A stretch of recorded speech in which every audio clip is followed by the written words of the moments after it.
The move of the motion. The Parliamentary Committee on Commission Statutory Authorities and State Enterprises that is investigating the 6 billion shillings payout to the 42 government officials for their role in Uganda's success in oil tax cases in London has begun holding public hearings. The committee has 6 terms of references, including investigating claims that the officials solicited for the payments, contrary to standard practices of rewarding public officers.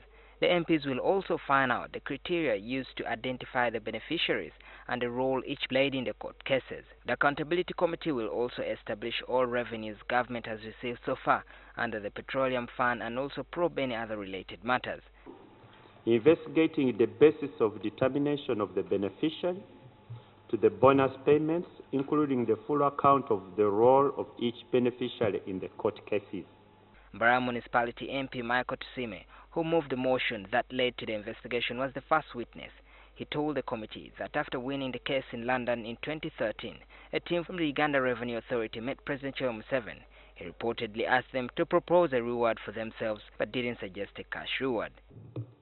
Asked the Commissioner General of Uganda Revenue Authority, who had led the team, to propose an adequate or appropriate reward. It should therefore be noted that His Excellency the President did not suggest the nature of the reward. URA Commissioner General Doris Akol was chosen as accounting officer and placed at the forefront of following up on the payment, now dubbed the Golden Presidential Handshake. So it was wrong for the Secretary to the Treasury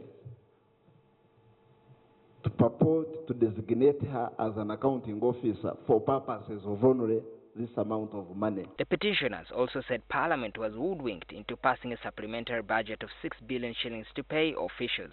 The money was put in a strange item dubbed payment of non-teaching staff, and yet it was in the Uganda Revenue Authority budget. So supplementary funding would not be feasible, given that we had hit the supplementary ceiling as per the Public Finance Management Act 2015, and that the Ministry would provide funds for payment of the beneficiaries in the subsequent financial year. Tusiime's colleague Ndorwa East MP, Wilfred Niwagaba, who seconded the motion, looked at the law on rewards for public officers for exceptional performance. He says the payout was fraud is fraud. Mr. Chairman and honorable members, the application of this fund was contrary to the spirit and letter of the law.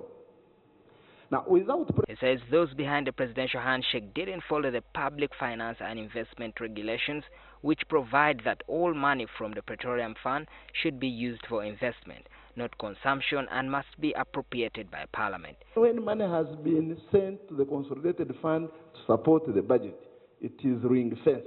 It cannot be used for any other purpose other than infrastructure and development. Now, the question is a handshake to specific individuals financing of infrastructure and development? Niwagaba, who is a practicing lawyer, added that the Leadership Code of Conduct was also violated because the 42 civil servants did not declare to the IGG the money they received. All the officers named therein are subject to the Leadership Code, and they are supposed to have received and declared this money to the IGG. Have they declared it? Did they comply with Section 10 of the Leadership Code Act? Niwagaba stressed that the beneficiaries also solicited or actively sought a reward from the President in violation of the Anti-Corruption Act. And when you read Section 2 of the Anti-Corruption Act, to go out on her own, to solicit, no matter, even if it is soliciting from the President, even if you solicit from the President, any gratification does not excuse you from being subject to this particular provision of the law, particularly the Anti-Corruption Act. The public sessions continue on Wednesday. Committee Chairman Bugweri MP Abdu Katuntu says they expect URA Commissioner General Doris Akol, who was at the forefront of the payout, to explain her role. Doris Akol, together with the entire team from URA that benefited from these payments. The committee has 2 months to complete its work. Maurice Ochol, NTV at Parliament.